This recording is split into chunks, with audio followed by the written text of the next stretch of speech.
I can see something's bothering you. It's been growing on your mind all day. What is it? No, don't say it's nothing. If you're going to travel, live, and work with me, and I'm going to teach you, we have to be able to trust each other. Now, try this again. What's bothering you?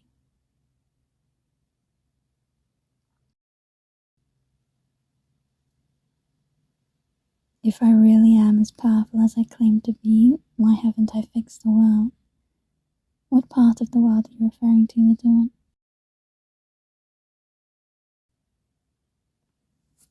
Ah, everything, of course.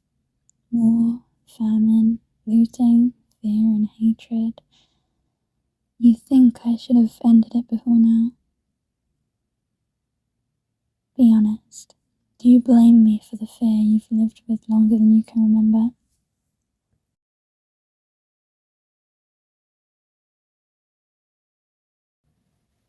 Of course I know of your fear. I can feel it in the air. It hovers around you like a second shadow, just as it did with your parents. They fear losing their inn, all that they have left. You fear so much more, so many dark and terrifying possibilities for a young one these days.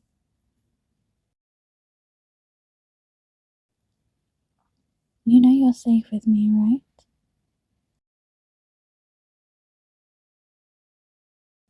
I won't let anyone harm you. I swore it to your mother and I swear it to you. As long as I live, you'll be safe from those things, those people you fear.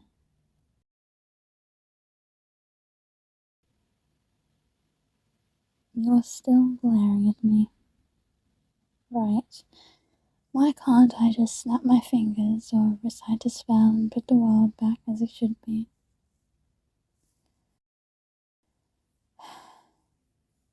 I wish I could. Honestly, I do. It does make sense, doesn't it? That a great enchanter should be able to shape reality. It's the basis for myths and legends that have been told for ages. The thing is, what you're asking for isn't small magic. It would have to be massive, extraordinarily far-reaching, and affect thousands of people. Magic that big tends to go wrong. Though a spell can be cast with good intentions, if it's larger than the enchanter can control, it can take things into its own hands, so to speak.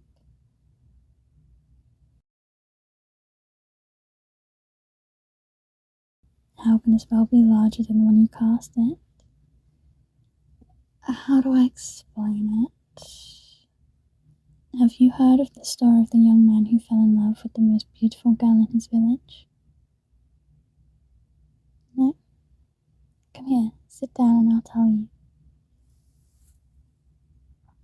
Yes, it's my way of answering your question. So hush and listen.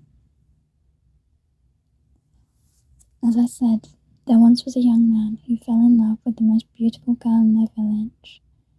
Not only was she as lovely as a flower in the morning sun, she was kind, intelligent.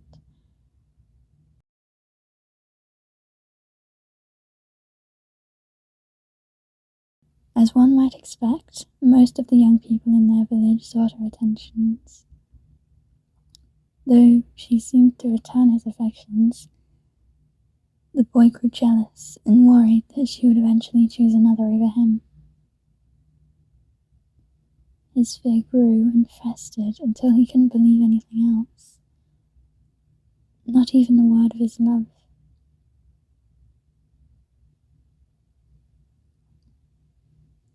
In desperation, he left home and sought a witch, asking for a spell to guarantee that the girl would love only him forever and never be tempted by another man.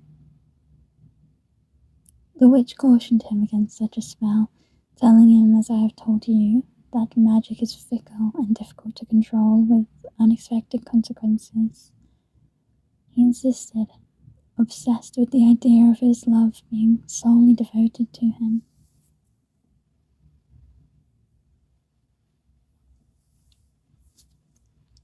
He begged and pleaded until eventually the witch cast the spell he wanted, his heart filled with the joy at the thought of the future that awaited him and his beloved.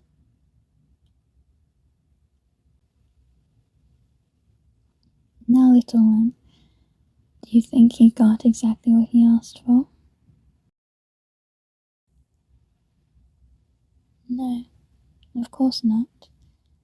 If he had, this wouldn't be much of a story, would it? When the young man returned to his village, he found a scene of indescribable grief and chaos. You see, every male in the village had suddenly dropped dead without cause, injury, or illness. Horrified when he realized what must have happened, the boy rushed back to the witch, frantically demanding that she reverse the spell, pleading with her that this was not what he had intended.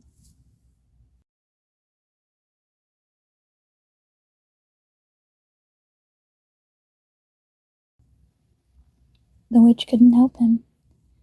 Once a spell is cast, it cannot be undone. Once it has been set free, it cannot be recalled. He begged her to bring back the men of the village, but it was far too late for them.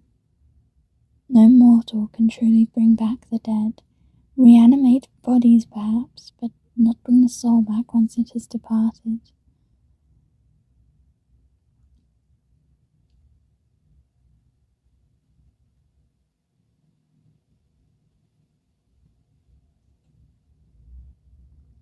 Distraught, the boy returned home, this time finding an empty village. In his home, he found a letter from his mother. During his absence, a band of travellers had arrived, and upon entering the village square, instantly dropped dead. The women came to the conclusion that they were cursed. It was the only thing that made sense. Somehow, they must have been bringing death to any man who saw them. Unable to live with what they considered the truth, some took their own lives. Others left the village to join the sisterhood of Sorcerer, where they would remain secluded from the world and never cause harm to another man.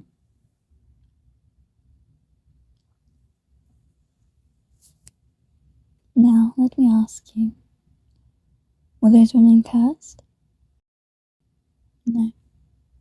Did all of those men deserve to die? No, of course not. All of that suffering and death was caused by one selfish demand and one poorly worded spell. That is what a spell can do when it's set free. Magic is wild, a force of the universe. It predates humankind and will never be extinguished. It is not bound by the rules and morality of man. Yes, there is always a risk when working with magic. However, with training, we can control and limit the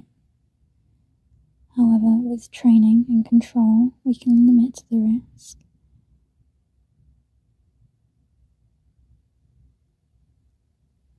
For example, if you were thirsty and I cast a spell to turn this leaf into a cup filled with water, that would be harmless.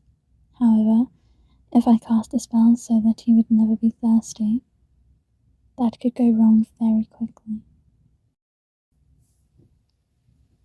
The first spell is specific. I can tell the magic exactly what I want. A cup of water. Nothing more, nothing less. If I say I want you to never be thirsty, well, that is far too broad of an instruction. It gives the magic freedom to interpret my request. You might end up with a canteen that's always full, or you might never feel thirst again and die of dehydration. Can you see the difference?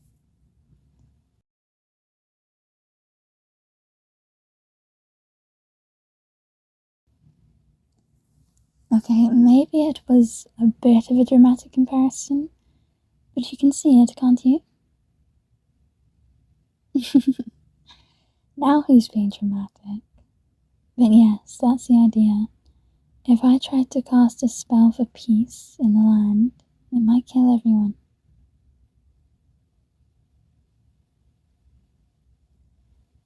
Hey, what's that look for? I wasn't trying to scare you. Oh, your magic? No, you're not going to plunge the country into chaos or anything like that. Don't worry. I know, because one of the first things I did before we left your home was put a dampening shield around you to limit your access to magic. Just as a precaution. Magical training wheels, you might say. As you learn to control, I'll release the shield and give you access to more of your magic. I don't think it'll take you long. The bits of magic I saw you use naturally were all minimal and intentional. Yes, we will begin tomorrow. I'll give you some exercise to practice while we travel. We can't afford to stop for too long.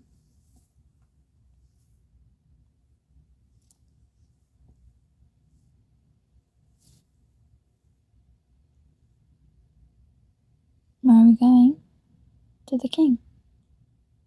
Didn't I say that before we left? No. Well, we're going to meet the king. Why? How else are we going to change the future of our country? No, I never said I couldn't use magic. Think. What did I say? It has to be specific. One small spell in the right moment can change everything. That sounds easy. Oh, little one. No, it will not be easy. I can assure you of that. Now, lie down by the fire where it's warm and go to sleep. We have a long journey ahead of us and you have much to learn.